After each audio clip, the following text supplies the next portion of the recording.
There we are. Sylvia, I can see you. Can you see my screen? Yes. Lovely. Everyone, this is the Best Start Region 5 Policy Leadership Academy. We're so pleased that you could join us if you're in the AV, this kind of overcast little morning. That's why I was playing the song about the raining. We're supposed to get rain today. Welcome to Module 6. Super pleased you're here. I'm going to take a moment to ask you to please sign up. My colleague Stephanie put the sign in the chat. If you can sign in, that is our record that you're here. So just take a moment. We appreciate it. I'm also going to ask that if you want to hear this presentation in Spanish, we have our interpreters extraordinaire, Carmen and Carlos, and I'm going to ask Carmen to instructions to hear the presentation in Spanish. So Carmen. Buenos días a todos y bienvenidos a la reunión del día de hoy. Si están viendo la reunión en su computadora o laptop, abajito en su tablero van a mirar un símbolo de un mundo. Ahí mismo van a poder elegir su idioma de preferencia. Si están en un celular o una tableta, abajo al lado derecho van a mirar 3 puntitos donde dice More o Más y ahí mismo van a poder elegir el idioma de preferencia. Gracias. Thanks so much, Carmen. A little bit about us. We are the Policy Leadership Academy, which brings together stakeholders and community residents to understand and address local, statewide, and federal issues through a shared knowledge of causes and impact, current problem-solving frameworks, and best practices and actions to address change with an emphasis on policy. We have been together, some of us, all of January, also all of March, and then April will be together, except for that second to the last where we will be dark, and then we'll do a recap and a survey at the final meeting. So that is the timeline for us. Today, our agenda is pretty simple. We're going to have our speaker, TaVia Wooley, and we're going to do a question and answer. So we're super excited to have this Wooley policy and action in your community for today's module. I'm going to now stop sharing and ask my director, Sylvia Scott, to introduce our speaker. Good morning and welcome, everybody. Thank you for being here with us this morning. TaVia Wooley is the CEO of TaVia W Isles Communications, and we're super excited to have her here with us today. But prior to launching her own communication business, TaVia worked in the social service field for 20 years. In that time, working with various communities, she realized that the one thing that many communities lacked was the skills and the resources to solve their own problems. Today, TaVia uses her background in the social services field and her love for leadership and advocacy to teach individuals how to empower themselves in order to change their narrative. TaVia is from northern Los Angeles County in the beautiful desert community of Lancaster. And when she's not working, she can be found enjoying arts and craft projects with her kids. And please help me welcome Ms. TaVia Wooley today. Thank you for being here with us, TaVia. Oh my goodness, that was like the best intro I ever had. Can I hire you for like all my intros? It was just, I was like, is that really me? Oh yes, I'm here for it. I'm here for it. So thank you so much for having me. And one thing you all will figure out by the end of this presentation is I love engagement and interaction because, you know, if you're like me, we've been on Zoom for the last 100 years. Okay, the last 100 years. So I love this give and take. And so to the best of your ability, we're going to give and take. And what that could look like is giving me emojis. Yay. So let's try that out. If you're capable, give me an emoji, a happy face, a thumbs up, an applause, a singy. You could give me a frowny face, but I hope it's not because you don't like me, but you can give me, hey, I like that one. Maximino, I hope I said that correctly. So thank you so much. The other way you can engage with me is in the chat. So I would love, one, if anyone's brave enough to come off of mute and just quickly introduce yourself so I know who I'm speaking to, or you can go into the chat and just drop who you are if you are a community member or if you're representing an organization, or if you're representing an informal community group. So maybe you are like a PTA person, or you're like the mom or dad of your neighborhood. It just helps me make sure I'm catering this information to the audience that's relevant so that you can apply that information as necessary. So I'm super excited. Who wants to be brave enough to come off of mute? One person. I just need one person to engage. I see some faces. I see names too. I could call somebody, but I'm gonna see who's gonna volunteer. Okay, Christina, I think I said that right. Thank you. Nobody? Okay, I'm gonna call because I know her, so I'm gonna call Yilda. I knew it. Hi, good morning. My name is Yilda. I'm with Antelope Valley Partners for Health as the outreach specialist for the Best Start program. Hi, TaVia. Hey, thank you so much. I appreciate you. All right, so let's get started. So here's my only dilemma, because I love to be able to see faces. I could share my full screen, but then it gives me I won't have the ability to actually really see anything that's going on, so such as the chats. So I'm going to see if everyone is, if I share this way, if you can see it. Well, let me find the share button. I feel like I just dated myself. Let's see if this works. Uh-oh. Can you see it? Is it big enough for everyone to see without me going into full presentation mode? We can see it. Mhm. Okay, great. So today we're going to talk about policy in action and what that actually looks like. My name is TaVia Wooley, CEO of TIL's Communication, as well as the ED for the Empower Them Collective, and we will share more about that. And I will show more. There's no we. I will share more. So welcome, folks, to the presentation. Who am I? I am a community leader, a policy advocate, and a community researcher. Researcher. Allow me to share more about myself. So let's get started. So let's go over what makes me sort of kind of qualified to even be speaking to you about policy. Well, my policy experience, training, education, started with LAWPI, which is Los Angeles African American Women Public Policy Institute. I am also Women's Foundation of California, SPI Solis Policy Institute Fellow at the local and state level. I've served as a communications director for a California Assembly race, actually a couple of statewide races.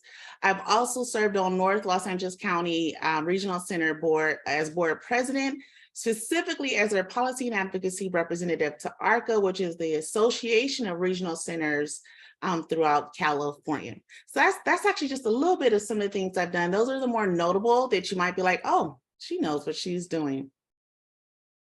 So policy show up in our lives. Actually, Tracy kind of hinted at some of that. As you may or may not know, policy comes down to our level through education.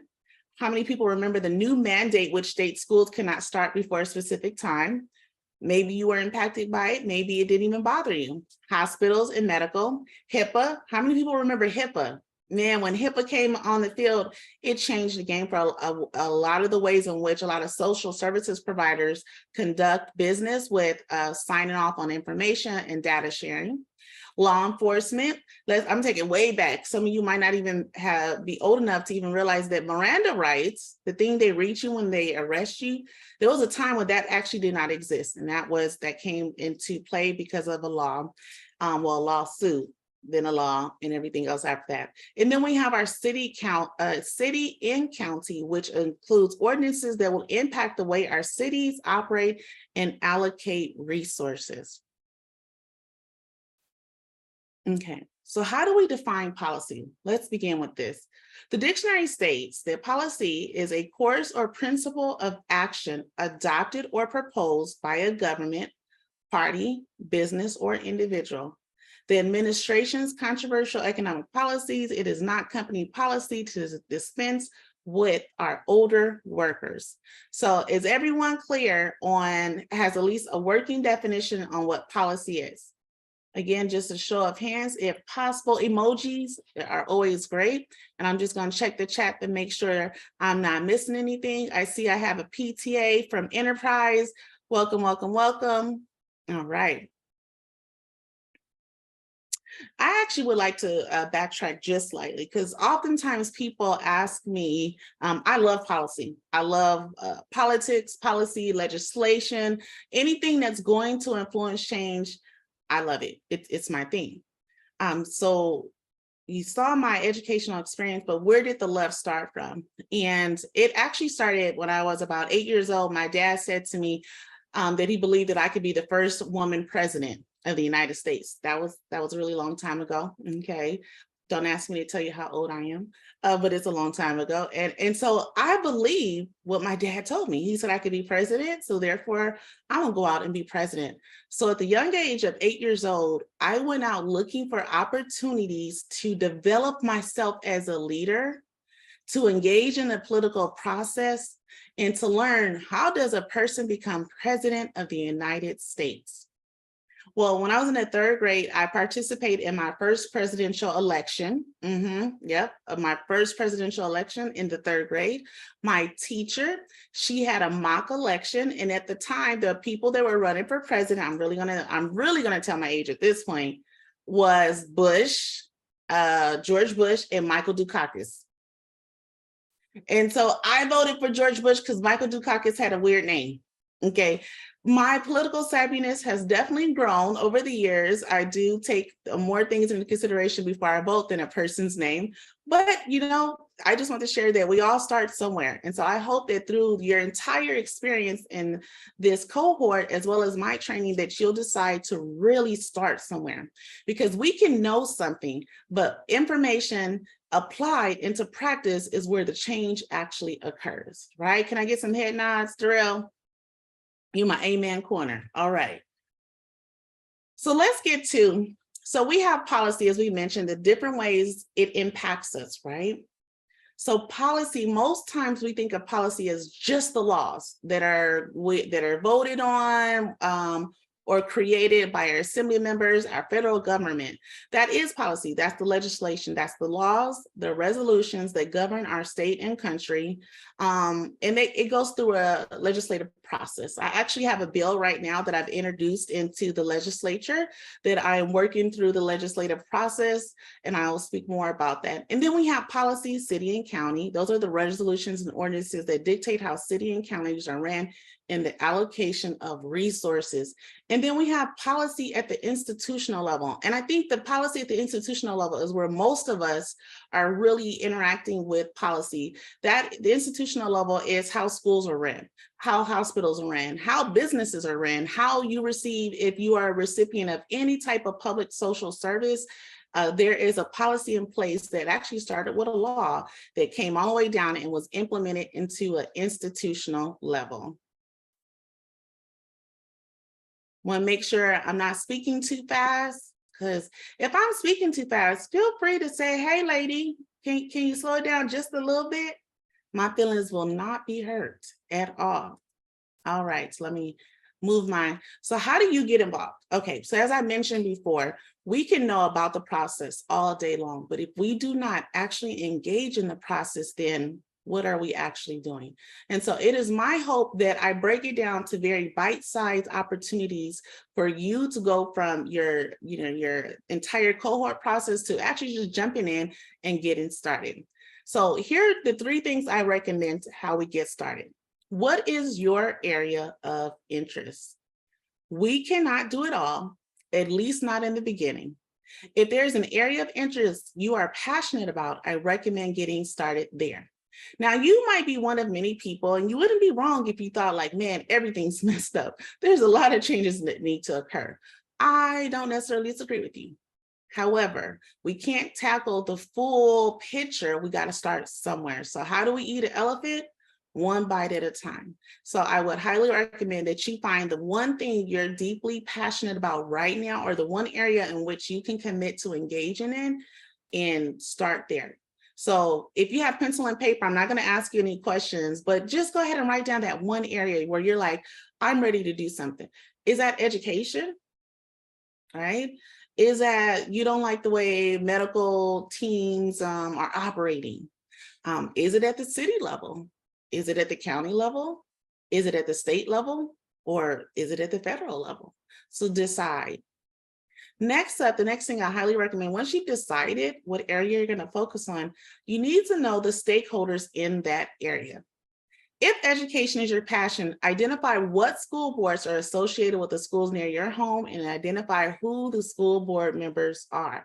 So if you are a parent or you're connected to a child in some manner and you're just like, the school there's just something about the way the school is operating that does not work for you or your family, or it's an ongoing concern in your neighborhood, then you need to know what school board is associated, what school district is associated with that school, so that you can know who the school board members are.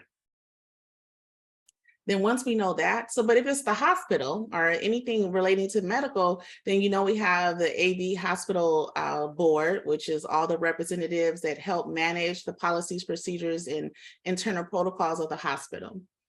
Then next up, we're going to identify, educate, and engage. We want to identify your mission and purpose.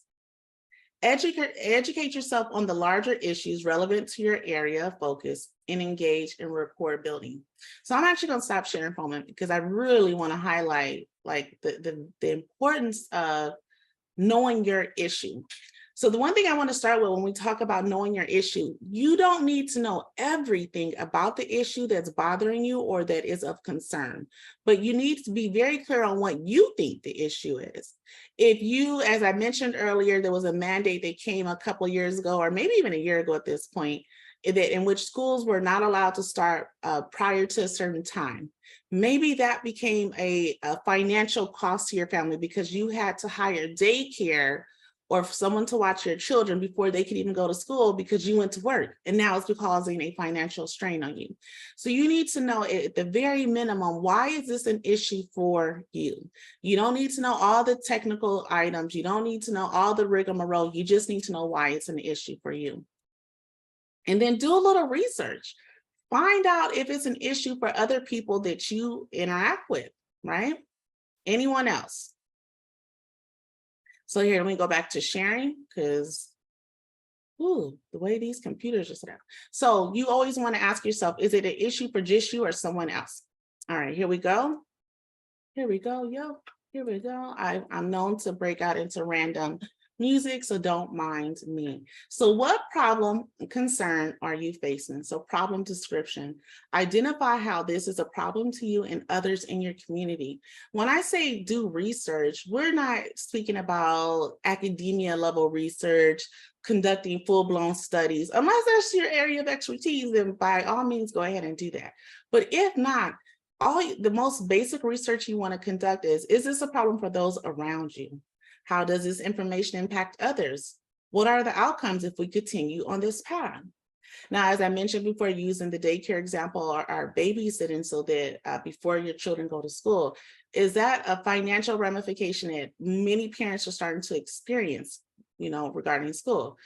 Do you have solutions in mind? Okay, so you identified the problem, you know what the problem is, but do you know what the solution is? So if you're going to go, and we'll talk about this in just a second, if you're going to go and talk to stakeholders about what the problem is, be prepared to identify what you believe the solution is. Now, you believe that's the solution. You're not required necessarily to have all of the solution worked out. You just should have an idea, a recommendation of what a solution could look like. So have you asked those who have the same problem if the solution you thought of worked for them as well? You can ask your people in your neighborhood, your community, other professionals, if the solution you have for the problem seems feasible, realistic. Would other people be interested in that type of solution? So next up, we're going to move into engage in the process. So we're going to start where you are, use what you have, and do what you can. And that's by Arthur Ashe. So now that you've identified the problem and you have identified a potential solution, you need to just start. As a budding community policy advocate, it's important to be assertive and engage in the process. Tip, just start by attending meetings and observing and learning about the system and then engage. Okay, this is where I need just a little bit of engagement for those who are willing. Good morning. Hey, Fran. Hey, Fran. I know Fran. Fran is like the ultimate community person. Hey, girl. Good morning. Thank you. Okay, hey. Late, but I made it. Okay. So how many people think, and it's just an emoji, that you have to know exactly everything relating to a school board or everything relating to a city council, that you have to go in knowing these things ahead of time? Because the reality is you don't need to know any of those things to get started at all. The best thing you can do is show up and start listening. Listen. We got 2 ears, right? Listen, 2 ears, 1 mouth. So that means listen more than you speak. When we're getting started, that's exactly what you're going to do. You want to listen to all the discussions that are being had. Take the notes so that you can remember what is being talked about, maybe do additional research. That means Google, you just Google it, okay? More research. So just listen, identify who the leaders are in the room, identify, see if you can observe anything that some leaders are more partial to or want to engage in. Just observe. You will learn and you will start to get it by consistently attending the meetings, taking notes for yourself, and whenever possible, just tapping into a quick research on what the issue is that they're talking about that you might not be aware of. Eventually, you'll become very comfortable and confident in those meetings because you'll be following along. Most public meetings have to send out ahead of time agendas and meeting materials.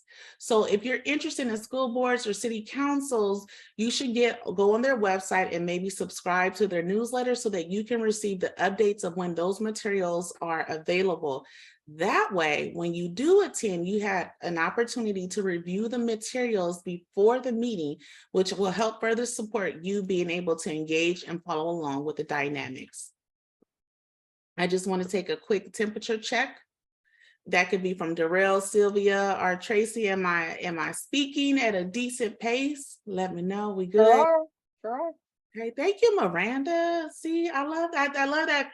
Christian, I love the engagement. It makes me feel like I'm not by myself in this little Zoom box. Okay. All right. Let me see. And then I'm going to go jump back to the slide. Here we go. Here we go, yo. You guys are gonna get so tired of me doing that. Okay, so we want to identify the leaders and formulate your solution. Meet your leaders. Okay, so now that you've been attending the meeting, whatever meeting it is, school board, city council, county meetings, state assembly, whatever, meet your leaders. It's really as simple as just introduce yourself, who you are, include you are their constituent. That is someone that's in their district or area. That's really important. That's your ace in the hole. Okay. When you let them know you are their constituent, that's like they almost kind of have to listen to you. Like, don't tell them I said that. Actually, take that back. You can tell them I said that. They do have to listen to you because you're their constituent. You vote them in, even if you didn't. Okay. You're their constituent. So they have to listen to you. And what brings you to the work and why? So that would look like saying your name. Hi, I'm TaVia Wooley. I live in East Lancaster. My children goes to such and such school in the district. I've been attending the board meetings to learn more about why school starts so early because I am finding it a challenge to find adequate daycare prior to the start of school, which is causing a financial strain. I just gave them the whole package right there. Your name, who you are, you're their constituent. So if you're talking about school boards, let them know that you're in their district. What brings you to the work? Why you're even attending? Why you're speaking to them? Because you have a concern and why. So after you meet your leaders, I think the next thing that's super important is rapport build. I always say that by the time there's an issue and we go to our leaders, it's a little too late. And here's why I say that. Leaders are going to pay attention to those who are more consistent, which means they're showing up. They're asking the questions, they're engaging. The leader is going to pay attention to the person who's always there. For lack of a better explanation, how many people are familiar with the squeaky wheel gets the oil? While we typically think that's a bad thing, in this case, by being present, consistent, showing up, and engaging, what that means is you're going to start to get your needs met. So don't wait till there's really an issue. Start to rapport build now. So if your area of focus is such as assembly member offices usually offers like coffee with the assembly member or any other public event to attend. The more often they see you, the more they know you are serious about your area of focus. So depending on which area you're focused on, go to their website and get signed up for their newsletters. Their digital newsletters will let you know what they're doing in the Capitol, specifically the Assembly members, when they're having public events and opportunities to meet and engage with them before there's an issue. Our leaders enjoy that because most of the time people come and knock on their door and ask questions when there's a problem. And by that time, emotions are flaring and it's not necessarily always a good thing. So get to know your leader before there's an issue. So after you've met your leader, just regularly, you're building rapport, attending, getting to know them, ask for the meeting. When you're ready, contact the office and request a meeting so that you may directly share your concerns and idea for a solution. Okay, so once you've had that meeting, let's talk about the meeting.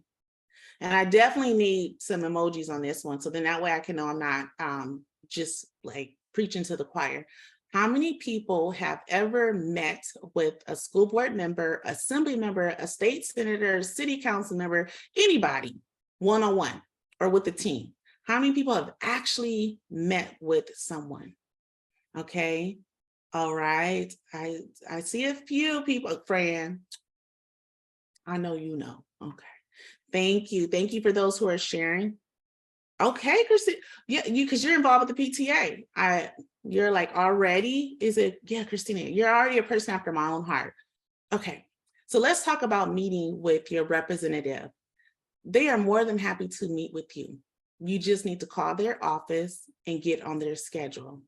And when you're meeting with them, remember how we spoke earlier about what is your name, who you are, stating that you're one of their constituents, what your concern is, why it's a concern, and then a solution. So the very way that you introduce yourself in the beginning, when you request a meeting, you're just going to elaborate on that information.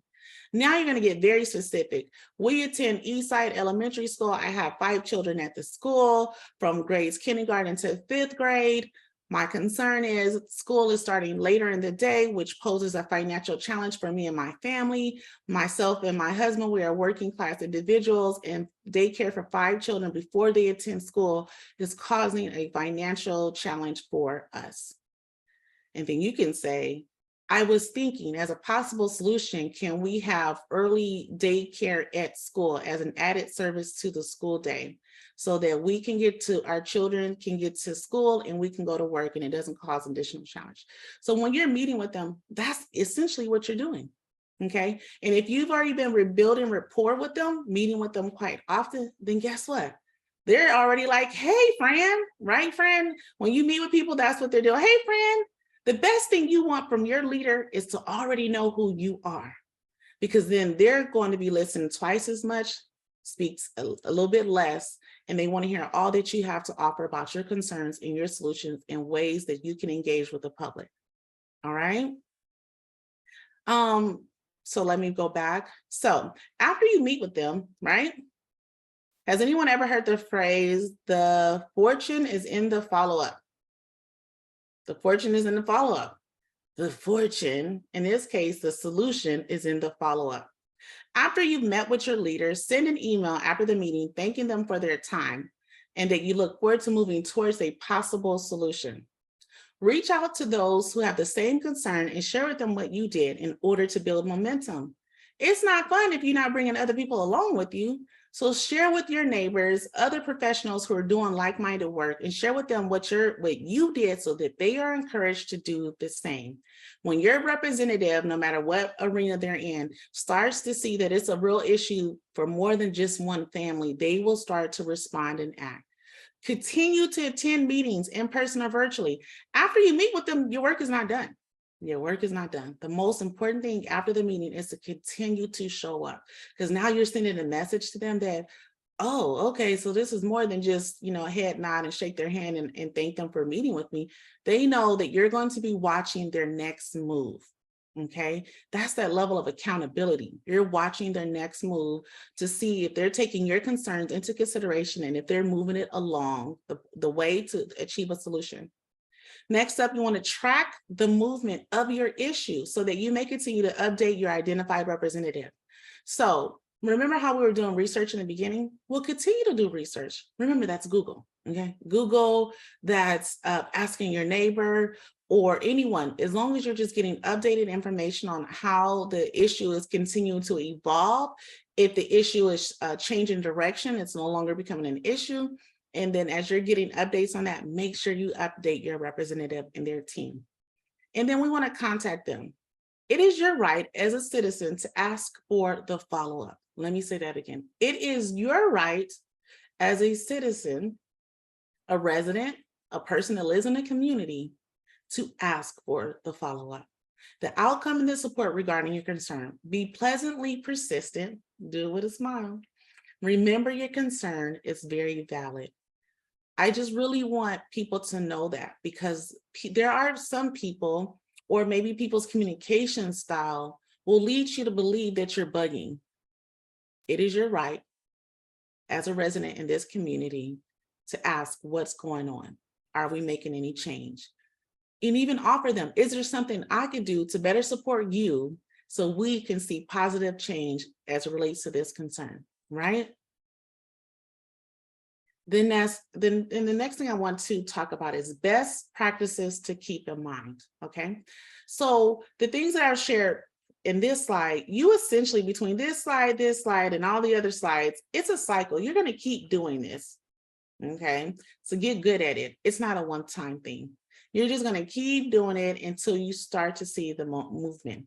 So here's some best practices to keep in mind as you're working through this solution process. Document. Always personally document your engagement efforts and requests for meetings. This info will be helpful to assess how effective you are, or if your representative is maybe not taking you seriously, you know? You want to continue to do research, continue to educate yourself on your own issue and solution. Google is a helpful resource. You need to become a subject matter expert. So here's the thing. This is actually a really important thing. You are the subject matter expert. It doesn't matter if you don't have a bachelor's, an associate, or a high school diploma, a PhD, or anything else. If you have an issue of concern and you've done your due diligence about knowing how that issue of concern is impacting you, you are now the subject matter expert regarding that. Your representative, your leader, is not the subject matter expert. So it is important for you to advise them on the changes, updates, and the needs for why this needs to change. So please, as you identify as a community policy advocate, understand that in your regards to the area of your focus, you are the subject matter expert, and our leaders need you to be at the table to inform them on how to make decisions. Get creative, okay? Raising awareness about your concern may require creative tactics, such as a social media campaign. If you're good on Instagram, the TikTok, or YouTube, or podcasting, or whatever it is, start raising awareness about your issue. Because the bigger the issue, the bigger the concern, the more people you need to have aware of this issue, so you can create movement and momentum to achieve the solution. And you need to always be observing. Before engaging or making statements, make sure you have observed the dynamics as things may have shifted. See who's doing the most talking when you went to your first meeting. Over time, notice if they're doing less talking. Notice if a new leader has emerged because they're very passionate about X, Y, and Z. Always be aware of the dynamics in the arena that you're in, because things shift, just like things shift for you. And refine your approach. No one is above modification, okay? So at times we may need to refine how we are showing up in this space. Ensure you are assertive, not aggressive, and communicate clearly and concisely. Communication is very essential to the work of a policy advocate, right? Because we communicate our needs in order to get those resources to fulfill those needs. So in closing, because that's it in closing, I hope that you understand that this process is about relationship building. It's about knowing your area of concern and knowing it well and becoming the subject matter expert. Demystifying that the leaders in these spaces are not better than, more important than, more educated than you. They are just people. And if you remember well, people love to be engaged. People want to know they're valued. And these political leaders, whether it's education, city, county, or any other, they work for you as the community. Never think of it the other way around. So build a rapport and relationship with them before there's a need, so that they know that you have their back and they're going to listen to you even more when it's time to present your concern. Now, the last thing I just want to bring up, that maybe right now as you're listening to me, you're like, well, it's a little too late, TaVia. There's a concern right now. That's fine. We don't stop the work just because we didn't build a rapport. We just start at the engagement process, which means we're just going to go and request the meeting and start engaging with them on what solutions are. So never be afraid to not engage just because you didn't have a rapport. I'm just saying that sometimes it's actually quite easier if you have a relationship with them ahead of time, because you can actually skip a lot of the steps. Don't tell them I said that, but you can skip a lot of the steps if you just have a relationship with them. I won't say which assembly member it was, wink, wink, but when I passed him, I was at a few events and he knew my name. And then when I was walking past him on the street and he stopped to have a conversation with me. So now I know that when I need something addressed, I could go to his office and have a conversation with him because he's going to know that I've been there.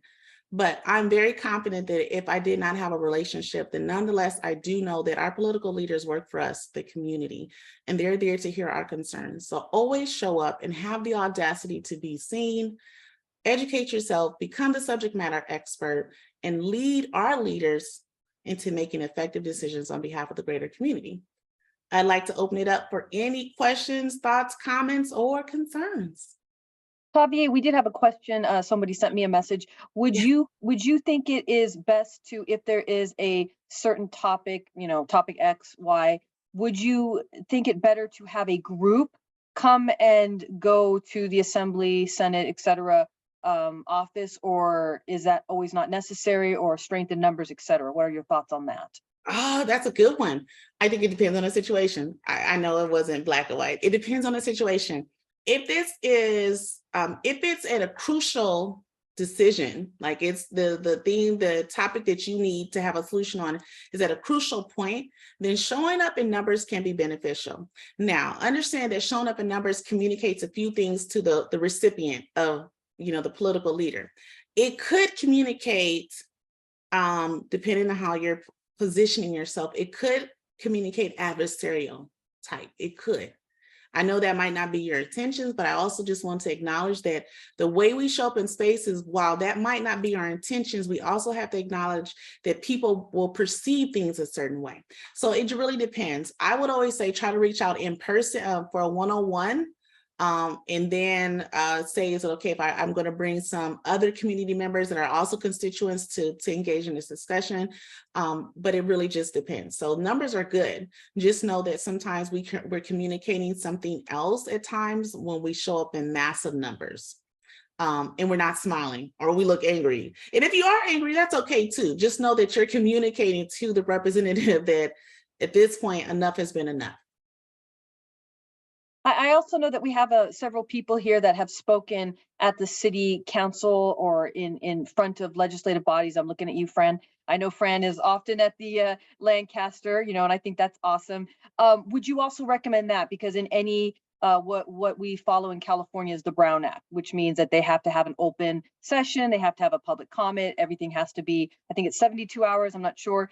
And so printed beforehand. So would you also recommend that if there's an issue at that level, if maybe they can't get into the office or something like that?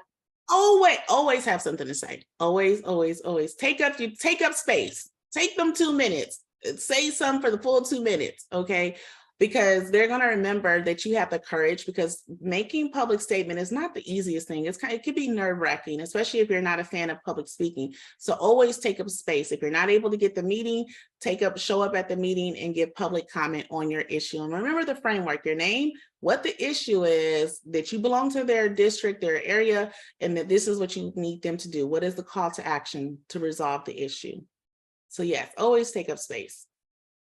And I'm sorry, I was asking a couple of questions on behalf. If there's anyone else here that is wanting to ask a question of TaVia, please take yourself off mute if you'd like. put it in the chat. We'll read it for the group. So I'm just asking questions that people are asking me to ask, but you can also do it yourself. Don't be shy. We're all friends here. Also, I did have a question with regarding, when you're looking at legislative offices, there might be people that, for whatever reason, they might be in Sacramento, they might be in DC, they might be out, in their district. You might be given to a ledge director, a district director, et cetera. That's a good point, Tracy. Yeah. When I started in my political policy journey, I used to always feel like I had to meet with the leader, the political leader. Reality is that's not always the case. And to be honest, their staffers are way more informed about the issue.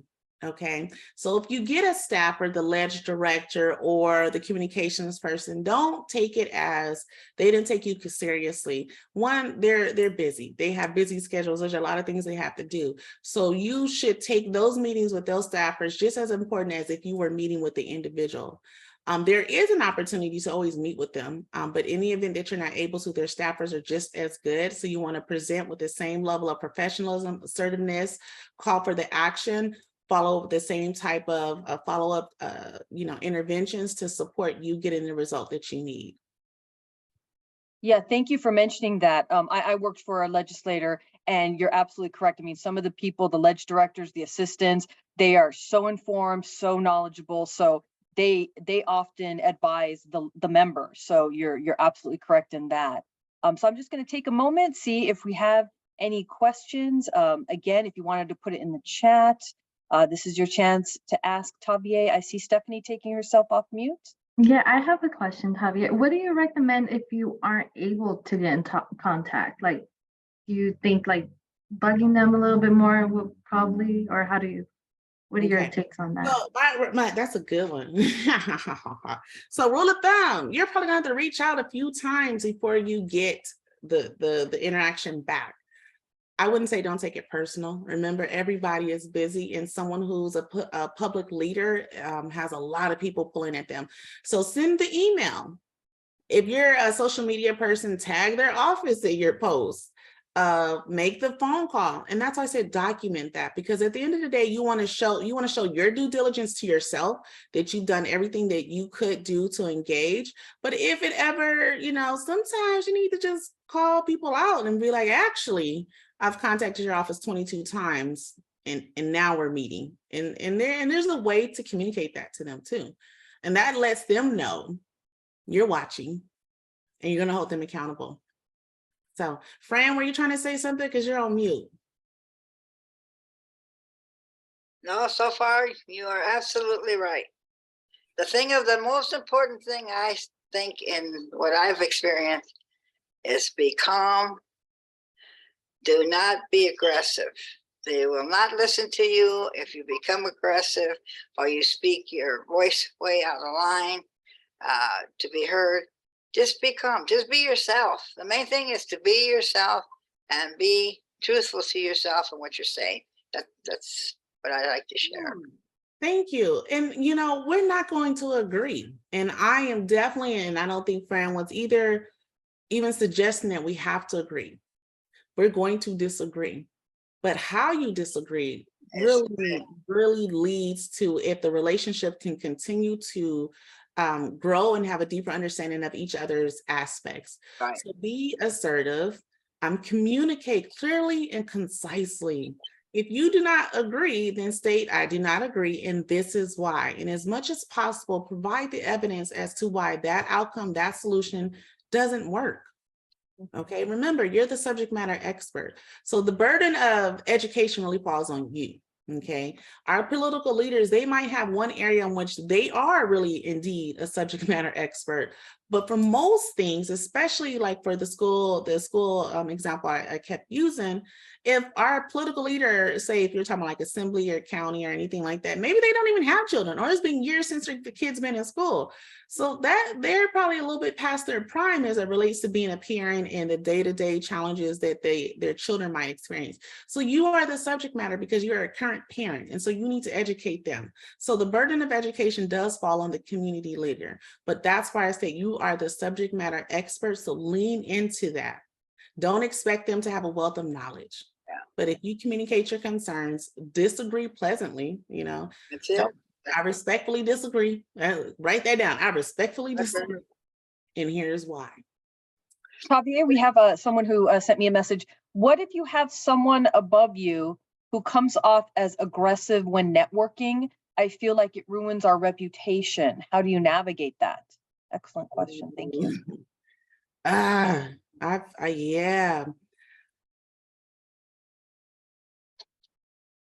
I've had that situation. I personally made it my point to be the face of the organization, especially if you really believe in the work. And so what that looked like for me in practice was having my power statement. Yes, I work for such and such. I really enjoy this and this and aspect of it. My mission at this organization is to build relationship with community members so that we are meeting the needs of the community. So that was one approach. I just became informally the face of the organization, and I made sure I showed up to a lot of the networking opportunities so that they could see the other side of it. Okay. Oh man, I've had some really challenging situations in which people didn't even want to engage with me because of the leader. And Yeah. it makes my job even harder to do, right? Right. So I think also rapport building is a very underrated skill or method. For whoever asked that, I don't need you to identify yourself, but the more of a rapport you can build with the people you're constantly interacting with, in spite of how your superior might be showing up into the space, you can start to have different types of communications with them so that they know the hearts and essence of you and what you represent for the organization. But it does take work reaching out. And really, like, I used to walk around with a smile on my face, not because I was always happy at times, but just because I wanted whoever I was interacting with, especially if I knew my boss had already came into the space, so that they knew I wasn't a representation, a spin-off of them. Yeah. TaVia, I have another question. What do you do when you are approaching a legislator whose views are very much different than your own? Ooh, I do that all the time. All the time. So yeah, that's all the time. I've tried to focus on what do we have in common. Too often we focus on what is different and we don't build on what is the same. And if we can drill down to what is common ground between us, then I think the other party is more open to hear what you have to say, because you didn't meet them with, we're not the same. You met them with, hey, I actually like to craft too. You like to craft? I can't tell you how many brick walls I've knocked down because instead of me focusing on why we have opposing views, I focused on what we did have in common. And then when that person saw me as just a regular human being, like, because that's really what we want people to do. We want them to see us just as human beings who have concern. Then they were ready to listen. Now, it didn't mean I was going to persuade them completely, but they started to really intently listen to what my concerns were versus I came in with this issue, you're opposed to it. It doesn't work. So build common ground. What do you have in common? And build a relationship based on that. Excellent. Thank you so much. Just wanted to give it a couple more seconds to see if anybody has any more comments. I know people have been sending me messages, also in the chat. If you wanted to raise your hand and ask a question, here's the moment. I promise. To do so. So I'm just going to give it a couple more seconds to see if anybody wants to do either of those, if they're typing or if they're going to raise their hand. Okay, I'm not seeing anyone.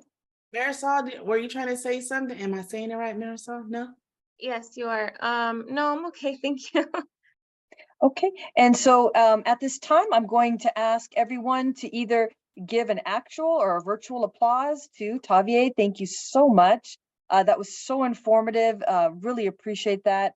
really how to delve deep into these conversations with our legislators.